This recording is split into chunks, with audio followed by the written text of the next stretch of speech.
ಓಂ ಶ್ರೀ ಗುರು ಬಸವಲಿಂಗಾಯ ನಮಃ. ಬಸವ ಜಯಂತಿ ಪ್ರಯುಕ್ತ ಒಂದು ವಚನ.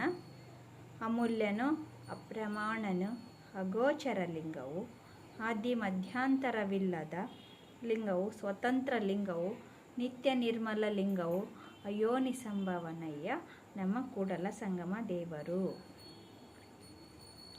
ವಚನದ ಭಾವಾರ್ಥ: ಬೆಲೆ ಕಟ್ಟಲಾಗದ, ಹೋಲಿಕೆಗೆ ನಿಲುಕದ, ಹೊರಗಿನ ಯಾವ ದಶಕಗಳಿಗೂ ಗೋಚರವಾಗದ, ಆದಿ ಮಧ್ಯಾಂತರಗಳಿಲ್ಲದ, ಯೋನಿಜನಲ್ಲದ ಸ್ವತಂತ್ರ ಲಿಂಗವು ಕಾಣುವ ಬಗೆ ಹೇಗೆ ಎಂದು ಅಪ್ಪ ಬಸವಣ್ಣನವರು ತಮ್ಮ ವಚನದಲ್ಲಿ ಹೇಳಿದ್ದಾರೆ.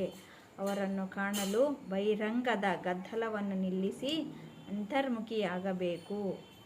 ಅಂತರ್ಮುಖಿಯಾಗಲು ಉಪಾಯ: ಅದಕ್ಕೆ ಇಷ್ಟಲಿಂಗವನ್ನು ನೀಡಿ ಶಿವಯೋಗ ಮಾರ್ಗವನ್ನು ತೋರಿಸಿದ್ದರು.